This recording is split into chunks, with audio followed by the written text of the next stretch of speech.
தமிழக அரசின் தாய்மாமன் தங்க மோதிரம் திட்டம் அறிவிக்கப்பட்டதில் இருந்தே பரபரப்புக்கு பஞ்சமில்லை. 755 கோடி மதிப்பிலான இந்த பிரம்மாண்ட டெண்டரை கைப்பற்ற 11 முன்னணி ஜுவல்லரி நிறுவனங்கள் மோதிக்கொண்டன.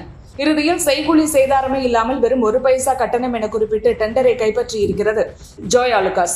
1 பைசாவுக்கு தங்க மோதிரம் எப்படி செய்து கொடுக்க முடியும்? இது சாத்தியமா? லாபமே இல்லாமல் ஜோய் ஆலுகாஸ் நிறுவனம் இதை செய்து கொடுக்க ஏன் முன்வந்தது? இதன் பின்னணியில் வேறு ஏதேனும் கணக்கு உள்ளதா? திட்டத்தின் நோக்கம் முதல் வெடித்துள்ள சர்ச்சைகள் வரை முழு விவரங்களையும் பார்க்கலாம். தமிழ்நாடு மருத்துவ சேவைகள் கழகம் அதாவது TNMSC மூலம் செயல்படுத்தப்படும் இந்த திட்டத்தின் கீழ் ஆண்டுக்கு சுமார் 4,41,667 பிறந்த குழந்தைகளுக்கு 22 கேரட் தங்கத்தில் 916 ஹால்மார்க் தரத்திலான 1 கிராம் எடையுள்ள தங்க மோதிரம் வழங்கப்பட உள்ளன. இதற்காக ஜூலை 17ஆம் தேதி அரசு வெளியிட்ட டெண்டரில் இந்த மோதிரங்கள் 12.4 மில்லிமீட்டர் விட்டமும் கூர்மையான விளிம்புகள் இன்றியும் DIS ஹால்மார்க் மற்றும் HUID எண்ணுடன் தயாரிக்கப்பட வேண்டும். இதய வடிவில் சேதப்படுத்த முடியாத வெளிப்படையான பிளிஸ்டர் கார்டு பேக்கிங்கில் தமிழக அரசின் முத்திரை மற்றும் முதலமைச்சரின் படத்துடன் இவை விநியோகம் செய்யப்படும். தமிழ்நாட்டின் 38 மாவட்டங்களில் உள்ள 107 அரசு மருத்துவமனைகளுக்கு இவற்றை விநியோகம் செய்ய வேண்டும். இந்த டெண்டரில் பங்கேற்க நிறுவனங்களுக்கு குறைந்தபட்சம் 750 கோடி ஆண்டு விற்று முதலும் 187 கோடி வங்கிக் கடன் வசதியும் நிபந்தனையாக விதிக்கப்பட்டது. திட்டத்தை அரசு தீவிரப்படுத்தினாலும் சுகாதாரத்துறை வட்டாரங்களில் எதிர்ப்பு அனல் பறந்தது. தனியார் மருத்துவமனைகளில் பிரசவ செலவு அதிகம் என்பதால் அரசு மருத்துவமனைகளை ஊக்குவிக்கவும் தாய் சேய் இறப்பு விகிதத்தை குறைக்கவும் இது உதவும் என்று மக்கள் நல்வாழ்வுத்துறை அமைச்சர் அருண்ராஜ் கூறினாலும் பாராசிட்டமால் ஊசி, அடிப்படை ஆன்டிபயாட்டிக் மருந்துகள் கூட கையிருப்பில் இல்லாமல் NOC வாங்கும் சூழலில் TNMSC மருந்து விநியோகத்தை விட்டுவிட்டு தங்கம் வாங்குவதில் கவனம் செலுத்துவது ஏன் என்று மருத்துவர்கள் கேள்விகள் எழுப்புகிறார்கள். தங்கம் வாங்குவதும் விநியோகம் செய்வதும் சமூக நலத்துறையின் வேலை. அதை ஏன் மருத்துவர்களும் டீன்களும் கண்காணிக்க வேண்டும் என்று மருத்துவர் சங்கங்களும் கேள்வி எழுப்புகின்றன. ஆனால் இது எதையும் அரசு கண்டுகொண்டதாக தெரியவில்லை. இதுகுறித்து சட்டமன்றத்தில் திமுக MLA மனோஜ் பாண்டியன் கேள்வி எழுப்பிய போதும் அமைச்சர் அருண்ராஜ் மழுப்பலான பதிலையே கூறினார். இந்த கொந்தளிப்புகளுக்கு இடையேதான் டெண்டர் முடிவுகள் வெளியாகி புயலை கிளப்பியுள்ளன.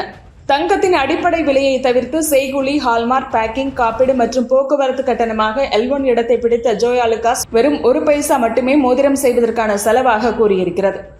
இந்த பட்டியலில் ஜோய் ஆலுகாஸ் நிறுவனத்திற்கு அடுத்த இடத்தில் GRT ஜுவல்லர்ஸ் 410.97 ரூபாயும், உம்மடி பங்காரு ஜுவல்லர்ஸ் 822.97 ரூபாயும், டைட்டன் நிறுவனம் 832.24 ரூபாயும் மற்றும் மலபார் கோல்டு நிறுவனமும் தொகைகளை குறிப்பிட்டுள்ளன.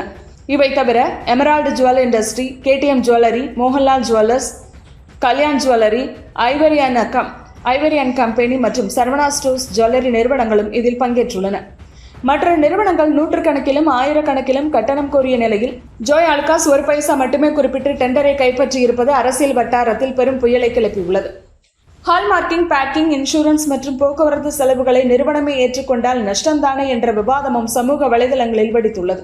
ஜோய் ஆலுகாஸ் மற்றும் ஜோஸ் ஆலுகாஸ் இரண்டுமே கேரள மாநிலம் திருச்சூரில் உள்ள ஆலுகாஸ் ஜோசப் வர்கீஸின் ஒரே குடும்பமாகும்.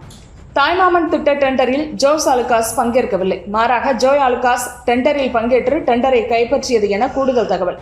கடந்த ஜூன் 18, 2026 அன்று ஜோஸ் ஆலுகாஸ் தலைவர் ஜான் ஆலுகாஸ் தமிழக முதலமைச்சரை சந்தித்ததாலேயே இந்த டெண்டர் வழங்கப்பட்டுள்ளது என்ற விமர்சனமும் எழும். இதன் மூலம் பண மோசடி அதாவது மணி லாண்டரிங் நடக்கிறதா என்ற சந்தேகத்தை கிளப்பி இருக்கிறார்கள். அது மட்டுமல்ல, இவ்வளவு குறைவாக பிட்கோட் செய்திருப்பதால் டெண்டர் கண்டிப்பாக ரத்தாகும் என்றும் சொல்கிறார்கள். கோடிக்கணக்கில் நஷ்டத்தை ஏற்றுக்கொண்டு ஜோய் ஆலுகாஸ் இந்த ஆர்டரை கைப்பற்றியதன் பின்னணியில் மிகப்பெரிய விளம்பர உத்தியோ அல்லது வர்த்தக கணக்கோ இருப்பதாக பேசப்படுகிறது. அதிகாரப்பூர்வ பணியாணை விரைவில் வழங்கப்பட உள்ளது. நல்ல நோக்கத்தோடு தொடங்கப்பட்ட தாய்மாமன் தங்க மோதிரம் திட்டம் இத்தனை பிரச்சனைகளோடு இருப்பது உள்ளபடியே வருத்தத்தை தருகிறது. ஊழலற்ற வெளிப்படையான அரசு என சொல்லும் முதலமைச்சர் இந்த விவகாரத்தில் தலையிட்டு ஏழை எளிய மக்களுக்கு நல்லது நடக்கும்படி செய்ய வேண்டும்.